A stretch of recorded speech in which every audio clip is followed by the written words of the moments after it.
आपके जीवन में कुछ रूपांतरण होना चाहिए, कुछ बदल के जाइए, आज कुछ नयापन, ताजगी आनी चाहिए आपकी जिंदगी में। आज आप घर लौटे तो आपके यहाँ जो पति देव हैं या फिर जो पत्नी घर में बैठी है या माँ बाप या बच्चे, उनको लगना चाहिए कि आज हमारी माँ, हमारे पिताजी या हमारे घर के लोग गंगा स्नान करके आए हैं। बिल्कुल अलग ही स्वभाव, मुस्कुराहट से भरा हुआ, जिसकी वो दरकार है उन लोगों को, जो वो चाहते हैं आपसे कि आप हंसते मुस्कुराते इंसान के रूप में नजर आए, तो वो आज बदल के जाएं। आप घर में खुशनुमा माहौल हो, लगे जैसे आरती उतारने लग जाएं वो लोग आपकी, इतना खुश खुश हो। तो ऐसा कुछ बदल के जाइए। वही घिसी पिटी जिंदगी से आज आपको बाहर निकलना है। तो आप खाना पूर्ति करने नहीं आए हैं और न ही शोभा बढ़ाने, बल्कि सत्संग जीवन रूपांतरण की जगह है। जीवन को बदलना है, एक नयापन लाना है, ताकि आपकी जिंदगी खुद ही उत्सव हो जाए। आपको अलग से उत्सव मनाने की जरूरत ना पड़े, आपकी जिंदगी ही उत्सव हो जाए। एक छोटी सी कहानी सुनाता हूँ, इस कहानी को आप लोग गौर से सुनिएगा। इस कहानी में आप लोग शामिल हैं, ये बड़ी से बड़ी बात है। जैसे अभी ठंड चल रही है ना, दिल्ली और जम्मू कश्मीर के इलाके में भीषण ठंड का महीना था, अच्छी खासी ठंडी पड़ रही थी। तो राजा साहब ने जनता दर्शन का दरबार लगाया था। वो दरबार बजाय हॉल में लगाने के वो बाहर खुले आंगन में लगाया था, क्योंकि सूचना मिली थी कि 9 बजे के बाद अच्छा सूरज निकल जाएगा तो गर्मी आ जाएगी। तो 8 बजे से सभा लगी हुई थी, ठंड का महीना था, कोहरा हल्का हल्का था, सूरज का आता पता नहीं था। 9 बजे सूरज का कोई सुराग नहीं मिल रहा था। 10 बजे के आसपास सूरज निकलना शुरू हुआ। तब तक राजा साहब आ चुके थे, आसपास के गांव के तमाम लोग आ चुके थे, राजा के दरबारी और राजघराने के सब लोग आ चुके थे। 11 बजे हल्का सा सूरज निकलना शुरू कर रहा था। तो 11 बजे एक आदमी आता है, लंबा सा झोली रखा था बाजू में, और झोली में से 2 चमकदार चीजें उसने निकाला और राजा साहब के मेज पर रख दिया। और उसने पूरी सभा को चैलेंज किया कि राजा साहब, मैं पिछले 25 साल से ऐसे ही घूम रहा हूँ बड़ी बड़ी सभाओं में, राज दरबारों में। मेरे पास ये 2 हीरा है, एक असली है और दूसरा नकली है। यदि आपकी सभा में कोई बता दे कि ये असली हीरा है, तो मैं करोड़ों रुपए का हीरा यहीं छोड़कर चला जाऊंगा आपके खजाने में, और कदाचित आपके दरबार से आप में से कोई नहीं बताएगा। तो इस हीरे की रकम को मुझे आपको अदा करना पड़ेगा। इस चैलेंज कर दिया पूरी सभा को। हीरा लेके आया, एक असली हीरा था, एक नकली हीरा था, एक कांच का हीरा था और एक वाकई में असली हीरा था। हीरे की कीमत आप जानते हैं, तो हमारे देश का असली हीरा है कोहिनूर। उसे अंग्रेज लूट कर ले गए थे, जो एक जमाने में महाराजा रणजीत सिंह के पास था। वो आज लंदन के म्यूजियम में रखा हुआ है। तो बहुत कीमती होता है हीरा। तो हीरे की कहानी से आपको खुद को परखना है, इसलिए कहानी गौर से सुनते रहिए। 12 बजे सूरज अच्छा निकला, अब गर्मी आने लगी। तो 12 बजे के आसपास जब उस आदमी ने कहा कि कोई भी बता सकता है ये हीरा असली कौन सा है, नकली कौन सा है, तो लोग उठने लगे। लोग आए, ऐसे देखने लगे, एक कांच का हीरा था, एक असली हीरा था। आप उस सभा में शामिल हैं। कल्पना करिए कि आप वहां बैठे हैं और आप खुद अपने हाथों से उस हीरा को तौल रहे हैं। लेकिन हीरे का जो आयतन था वो बराबर था, साइज बिल्कुल बराबर था, द्रव्यमान भी बराबर था, डिजाइन भी बराबर था, भार भी बराबर था, सब कुछ बराबर था, कोई फर्क नहीं था। ये बड़ी समस्या हो गई सबके सामने कि दोनों हीरा देखने में बराबर, तौलने में बराबर, रंग रूप में बराबर, वेशभूषा में बराबर, डिजाइन में बराबर, तो कैसे तय करें। लोग आते, हाथ से ऐसे करते, लेकिन कोई फर्क नहीं पड़ता, फिर रख देते। ऐसे कितने लोग आए, कितने लोग चले गए, कोई उठा नहीं पा रहा था। मेरा मतलब कोई बता नहीं पा रहा था कि असली हीरा ये है। राजा साहब को बड़ा बुरा लगा कि मेरे दरबार में इतने हजारों लोग बैठे हैं, कोई नहीं बता पा रहा है। वो खुद उठा और हीरे के पास गया, और अभी हीरे के पास जाने ही वाला था, दरबारी लोग उसको बिठा दिए वापस। आप बैठिए हुजूर, आपका काम नहीं है, हमारे रहते आप ये तय करें कि असली हीरा कौन सा है, और आप कहीं नहीं बता पाए तो इसके बराबर तो रकम देना पड़ेगा। सो अलग बात, आपकी जो बेइज्जती होगी इतिहास में छप जाएगा कि अमुक राजा एक हीरे के जौहरी का असली हीरा नहीं परख पाया, ये टैग लग जाएगा आपके ऊपर, तो ये बदनामी होगी आपकी साहब। दरबारियों ने शायद उसे कुर्सी पर ही बैठा दिया वापस उठने के पहले ही। राजा साहब बखलाया अंदर अंदर, मगर तुम लोग कोई लोग बताओगे तब तो इतने में एक बूढ़ा सा आदमी आया, जैसे अभी आनंद राम गौंडिया जी है ना, लाठी टेक के चल रहे हैं आजकल वो, तो ऐसे एक बूढ़ा आदमी आया।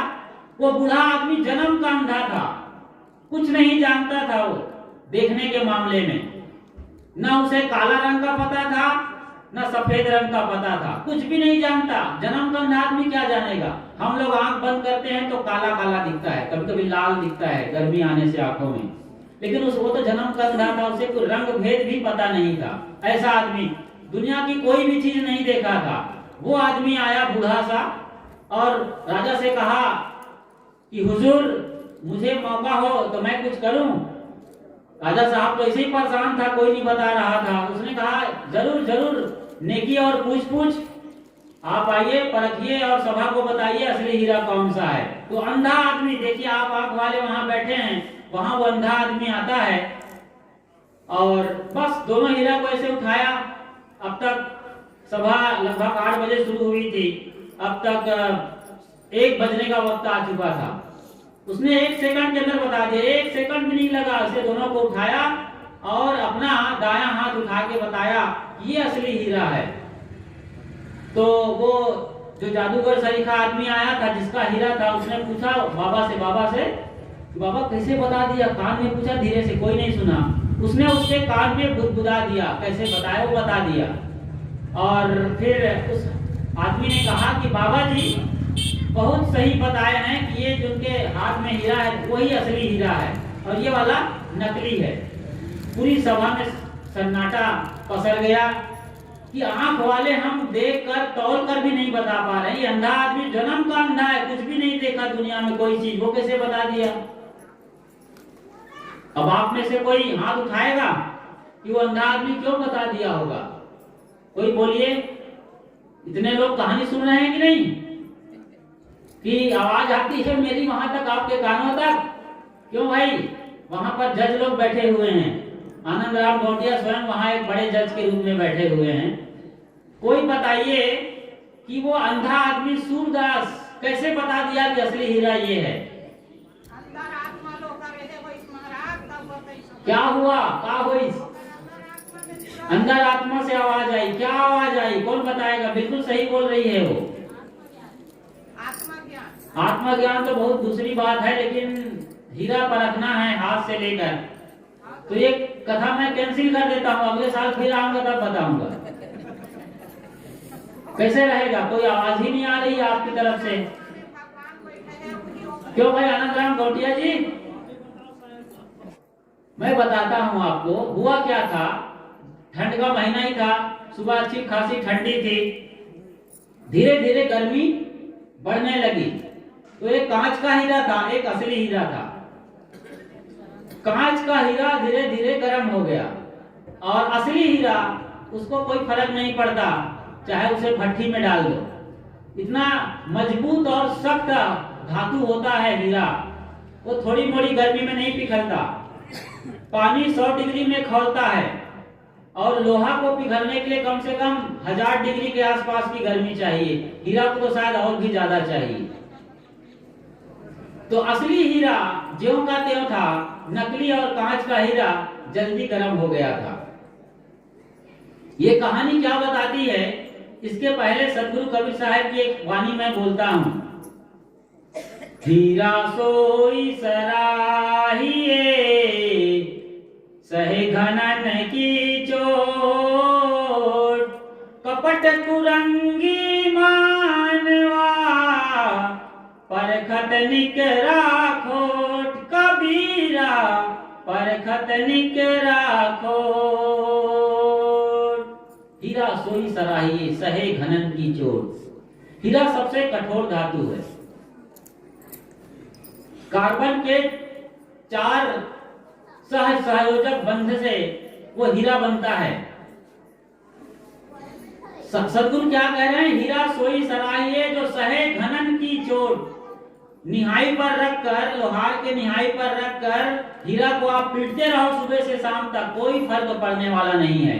असली हीरा है तो निहाई में धस जाएगा या फिर छिटक कर भाग जाएगा, उसे खरोच तक नहीं लगने वाला है, वो असली हीरा है। सहे घनन की चोट। और कपट कुरंगी मानवा परखत निकरा खोट। जो कपटी लोग हैं, कुरंगी लोग हैं, मन के चालबाज लोग हैं, कपट कुरंगी मानवा परखत निकरा खोट। जो नकली लोग हैं ना, उसको बस परखते ही पता चल जाता है कि असली है कि नकली है।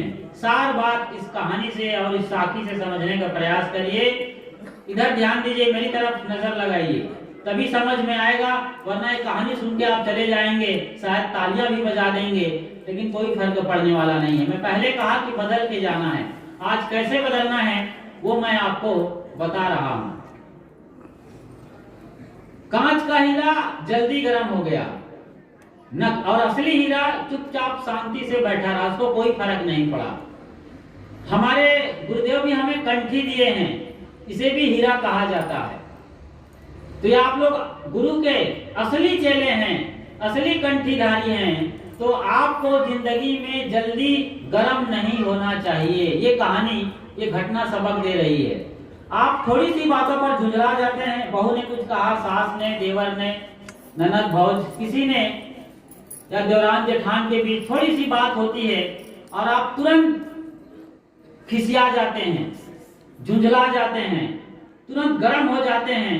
जैसे किसी ने वो मिर्ची फटाका दगा दिया, फट से दग जाते हो, तुरंत कुछ का कुछ बोल पड़ते हो।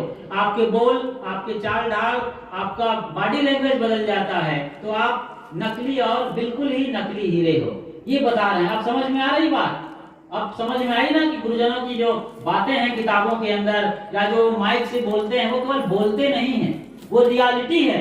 इस रियलिटी को समझना पड़ेगा। आप तभी बदलेंगे जब आपको महसूस होगा कि मैं थोड़े में उलझ जाती हूँ या थोड़े में खिसिया जाता हूँ, थोड़े में गर्म हो जाता हूँ, तो ये जिंदगी का सही तरीका नहीं है जीने का।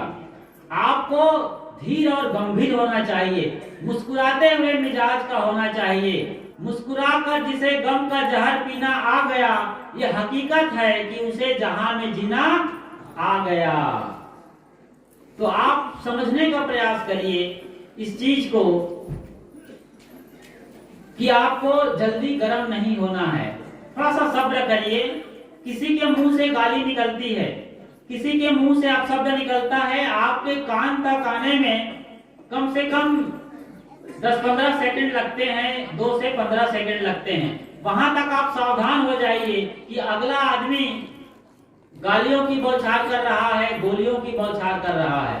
आप समझदार हैं तो आप तुरंत समझ जाइए कि मेरी कोई गलती नहीं है, कोई फर्क नहीं पड़ने वाला है कि सामने वाला कोई गाली दे रहा है। यदि आपकी कोई गलती है तो तुरंत एक्सेप्ट करिए कि हाँ, मैं जिम्मेदार हूं, मैंने आज कुछ गलती की है बोलने में, उठने में, बैठने में। तो सामने वाला नाराज है, वो नाराजगी जाहिर कर रहा है, बस इतनी सी बात है। इतना सा आप समझते हैं तो बहुत मौका है आपके पास, तो बहुत मौका है आपके पास कि आप समझ सकते हैं। है आबो हवा ठंडी, कश्मीर नहीं साहब, कलेजा हो ठंडा, कश्मीर उसे कहते हैं।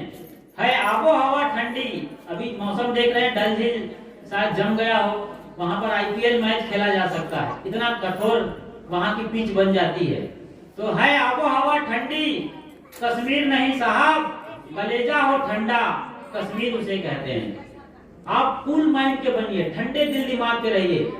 आप गर्म मिजाज के हैं, तुरंत खौल जाते हैं और एक छोटी सी बात, एक छोटी सी चिंगारी से पूरा घर जो है जलकर खाक हो जाता है। रिश्ते बिगड़ जाते हैं, नाते बिगड़ जाते हैं, बोलचाल बंद हो जाते हैं, एक छोटी सी बात को लेकर जिसमें कोई दम नहीं था। आप एक सबक और सीखते जाइए। पहली बात तो यह है कि जल्दी आपको एक्टिवेट नहीं होना चाहिए, जल्दी अपने को एक्सपोज नहीं करना चाहिए। तो अत्यंत ज्वलनशील नहीं बनना है। उसके लिए आपको एक छोटा सा काम करना है कि जब भी कोई कुछ बोले या लगे कि उनकी ओर से हमारे खिलाफ रिएक्शन आ रहा है, तो एक छोटा सा काम करना है कि आप बोलना कि मैं इसका उत्तर कम से कम आधे घंटे बाद दूंगा या आधे घंटे बाद दूंगी। आप देखिएगा कभी लड़ाई नहीं कर सकते आप जिंदगी में। आप तुरंत प्रतिक्रिया करते हैं, एक्शन टू रिएक्शन करते हैं और ईंट का जवाब पत्थर से देना चाहते हैं, इसीलिए बात बिगड़ जाती है। तो इस पूरी कहानी से और सद्गुरु कबीर की इस साखी से कि हीरा सोई सराहिए सहे घनन की चोट, कपट कुरंगी मानवा परखत निकरा खोट। ये पूरी कहानी बताता है कि आप वाकई में अपने सद्गुरु के असली चेले या असली चेली हैं, तो आपको जल्दी गर्म नहीं होना चाहिए। आप आराम से रहिए, कूल माइंड के बने रहिए। अभी देखते देखते और चुटकी बजाते बजाते जो बड़ी से बड़ी समस्या लग रही थी वो शांत हो जाएगा और कल आप फिर से उनसे मिलते हैं, बात करते हैं। वरना वो दीवार दरार में बदल जाती है कि लोग जिंदगी भर मिलना नहीं चाहते, चाहे वो भाई भाई हो, चाहे पति पत्नी हो। लोग एक घटना नहीं सुना रहा हूँ, एक छोटी सी बात अखबारों में आजकल चल रही है कि लोग अपने बहू बेटियों को किसको मार करके बोरी में भर करके जंगल में फेंक आते हैं, कहाँ कहाँ डाल देते। कैसी कैसी घटनाएं हम सब देखते सुनते रहे, अखबारों के अंदर अंदर देखते हैं रोज रोज। तो इनसे हमें बचना है, तो आप कृपया ठंडे दिल दिमाग के बने रहिए। बस इन्हीं वचनों के साथ मैं यहीं पर अपनी वाणी को विराम दे रहा हूँ। बोलिए श्री सद्गुरु कबीर साहेब की जय। साहेब बंदगी साहेब।